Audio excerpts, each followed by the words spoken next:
नमस्ते आप सभी को, स्वागत है हमारे चैनल जीत की पाठशाला पर। आज हम पढ़ेंगे मनी एंड बैंकिंग और इसके जितने भी प्रोबेबल क्वेश्चंस हैं हाफ ईयरली और एनुअल के लिए उसको हम लोग सॉर्ट आउट करेंगे। तो बिना किसी देरी के चलिए शुरू करते हैं।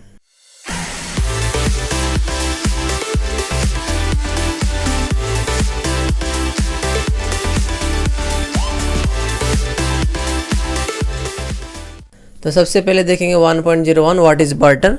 तो इस पेज से आप सिर्फ बार्टर सिस्टम क्या है उसको समझिएगा। ऐसे बार्टर सिस्टम होता है जब भी हम लोग किसी भी प्रोडक्ट को यानी कि किसी भी गुड्स को डायरेक्टली किसी दूसरे गुड्स के साथ में उसे एक्सचेंज करते हैं, उसे हम लोग कहते हैं बार्टर सिस्टम।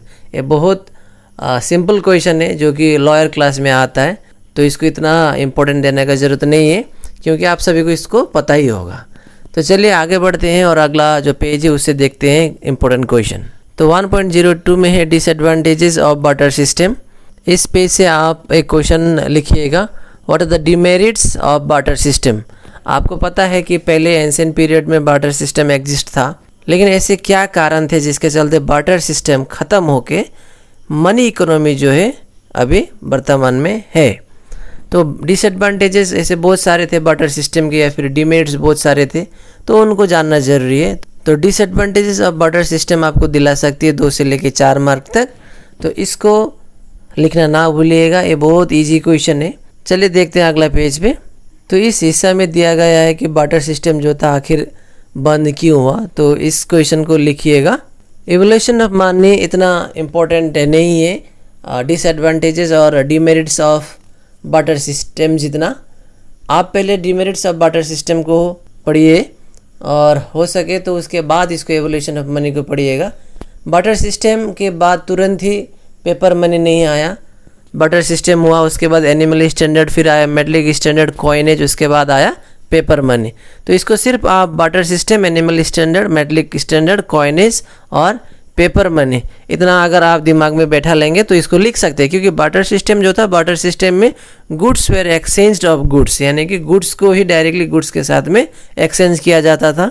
लेकिन उसके कुछ प्रॉब्लम्स थे जो कि अभी आपने देखा, डिसएडवांटेजेस 5 डिसएडवांटेजेस दिए गए हैं जिसके चलते बार्टर सिस्टम को बंद करना पड़ा। फिर आया एनिमल स्टैंडर्ड। एनिमल स्टैंडर्ड जो पीरियड था उसमें कुछ एनिमल, स्पेशली गोट को यानी कि बकरी को ही पैसा माना गया, लेकिन उस पीरियड में भी कुछ प्रॉब्लम के चलते फिर एनिमल स्टैंडर्ड को बंद करना पड़ा।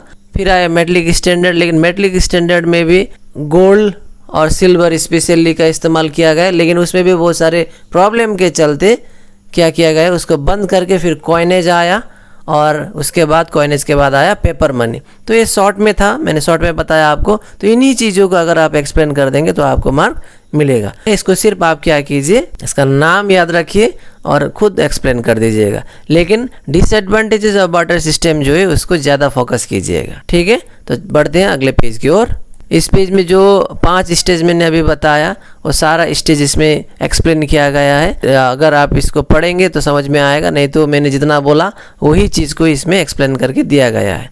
ठीक है, अगला इंपॉर्टेंट क्वेश्चन इस चैप्टर से ढूंढते हैं। हाँ, तो यहाँ से आया व्हाट इज़ मनी, है बहुत इंपॉर्टेंट है।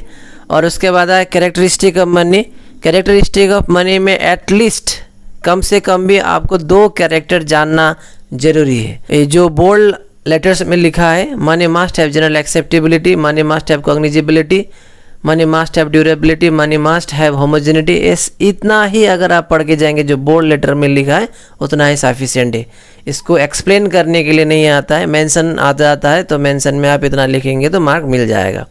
हो सके तो 4, अगर नहीं हो पा रहा है आपसे तो व्हाट इज मनी और उसके साथ में 2 कैरेक्टर मस्ट मेमोराइज कीजिएगा। बढ़ते हैं अगले पॉइंट की ओर। हाँ, उसके बाद आया फंक्शन ऑफ मनी। जी हाँ, फंक्शन ऑफ मनी जानना जरूरी है। इसमें मनी का जो है 4 फंक्शन है यहाँ पे दिया गया है, a medium, a measure, a standard and a store. तो इसका भी वही हाल है, हो सके तो 4, नहीं तो एटलीस्ट 2 आपको कंपलसरी याद करना ही है। इस चैप्टर का इम्पोर्टेंट क्वेश्चन है, तो इसको पढ़िएगा।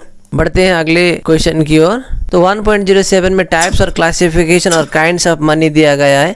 ब्रॉड सेंस में मनी 2 भाग में बांटा गया है, एक है मनी ऑफ अकाउंट, दूसरा है मनी प्रॉपर। लेकिन मनी प्रॉपर को फिर से डिवाइड किया गया है डिफरेंट हिस्सों में। तो चलिए मनी प्रॉपर क्या क्या होता है उसको देखते हैं। देखिए, मनी प्रॉपर को टोटल 15 टाइप्स में डिवाइड किया गया है।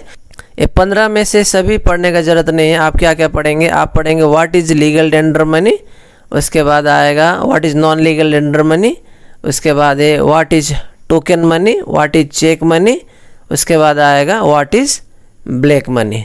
सिर्फ इतना ही पढ़िएगा, इसके अंदर से क्वेश्चन पूछा जाएगा। चलिए आगे की ओर बढ़ते हैं। हाँ, ड्रॉबैक्स ऑफ मनी देखिएगा कोई भी दो, इससे ज़्यादा नहीं चाहिए। और व्हाट इज़ बैंक, बैंक पढ़िएगा, bank is a financial institution that deals in loans, इस पे पढ़िएगा।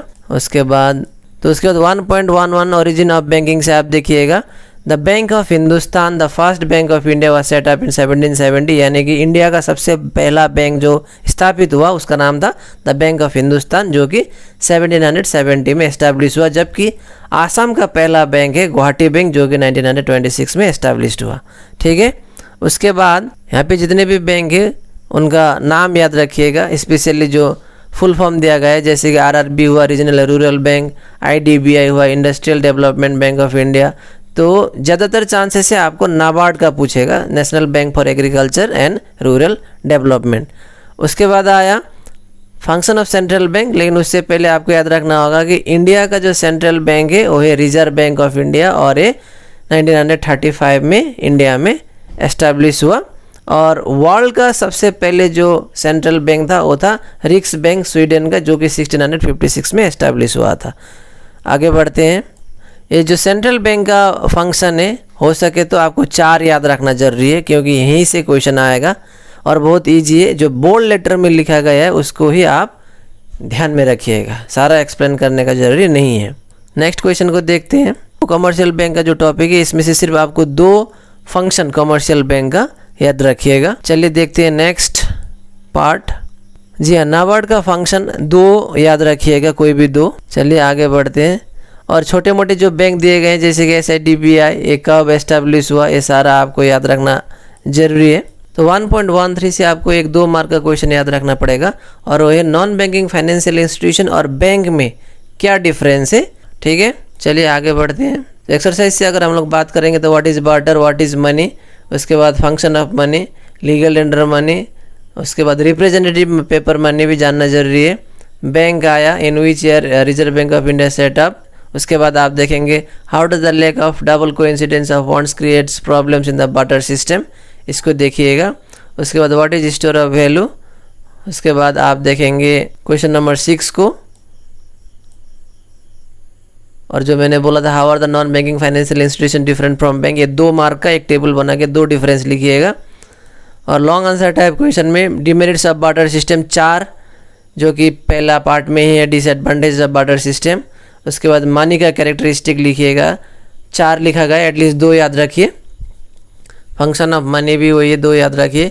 ये चेक मनी, जी नहीं, चेक मनी नहीं है, it is near to money. Cheque is claim against money, cheque को पैसा हम लोग नहीं मान सकते, उसका रीज़न देने के लिए बोला है। ऐसे बहुत सारे रीज़न मिलेंगे आपको।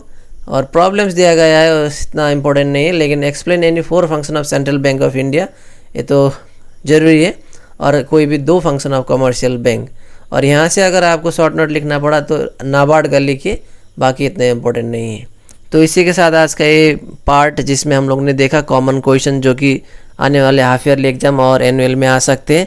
इनमें से कोई भी क्वेश्चन या फिर कोई भी टॉपिक आपको समझ में नहीं आ रहा है तो आप कमेंट कीजिए, मैं उसको फिर से एक्सप्लेन कर दूंगा। इसी के साथ आज का वीडियो यहीं पे समाप्त करते हैं, लेकिन अगर आपको ये वीडियो हेल्पफुल रहा तो दोस्तों में ज़रूर शेयर कीजिएगा। Thank you very much.